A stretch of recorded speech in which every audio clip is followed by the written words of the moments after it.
Never Shabbos Yag Israel. I hope all are well and stay so. Mazel tov to Mindy and Dr. Barry Eisenman upon the bris of grandson Elisha Elimelech, born to Daniela and John Akoni, Yerushalayim Eir HaKodesh. Mazel tov to Tammy and Kenny Shamp on the bris of grandson Lazer Gavriel, born to Samara and Abi Kuperberg. And Misimcha Lesimcha, condolences extended in Chumei Avelim to Phyllis Khan upon the loss of her mother. That's the Shiva through Tuesday morning at the Khan residence on Baker Lane. May Phyllis and family be consoled among the mourners of Zion and Yerushalayim. In describing the Melech, the Jewish kings, the Chumash tells us, V'hayach kisei mamlachto, that as he sits on his throne, v'chasav lo es mishneh haTorah hazal sal sefer, that he has to write a Mishneh Torah, which means either Sefer Devarim, or, as Rashi cites the Gemara Sanhedrin, Mishneh means double. He has to write two Sifrei Torah. A regular Jew is commanded to write a single Sefer Torah. He shall be zochet to fulfill this mitzvah at some point. And a king, as Mishneh HaTorah, says Rashi from the Gemara, Shtei Sifrei Toros. Two Torahs a king is commanded to write. Achas she munachas reis gnazav. One of them stays locked up in his treasury, in his safe. The second one that he carries and takes with him wherever he may be. Ask the Mefarshim, I don't understand. If a king maybe needs more of a reminder to follow the mitzvahs, not to be arrogant.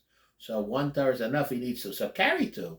What's the idea of taking one with him and a second one that he never sees? It's locked up and never used. One he takes with him, and the other one is hidden. The other one is locked up of Eis Genozov in a safe. He explains the vision. It's a Rebbe Zichron Levracha. What the two Toros respectively represent is a Jew being consistent through and through.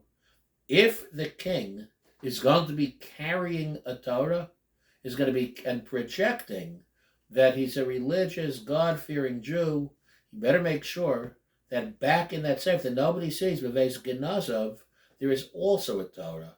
That the hidden portion where nobody is watching, it's not just for public consumption, where nobody is watching in private, in secret, B'Seiser, Beveis Genazov, there's also a Sefer Torah where there's no hypocrisy and there's no two-facedness. As a Jew is true to the Torah through and through, both in public as well as Beis Genazov, as well as the inside. As the Chumash tells us in the Ten Commandments, Lo sisa Shem Hashem Elokecha lashov, as don't bear God's name in vain. Writes to Meiri, bearing God's name in vain doesn't just mean swearing falsely, but a person projecting an image as a religious observant Jew, and then in private doesn't walk the walk. And as he presents, he walks around in tefillin, says the Meiri. He, with a talis and tefillin, he appears to be religious and God-fearing. But then he doesn't behave in a way that's consistent with that projection, with that projected image.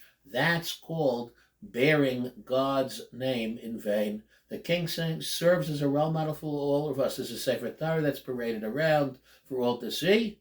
But equally importantly, there is a Sefer Torah Beis Genazov that's hidden, that nobody sees, that is just as kosher and is exactly the same as that Sefer Torah that is seen publicly. Have a great, great Shabbos.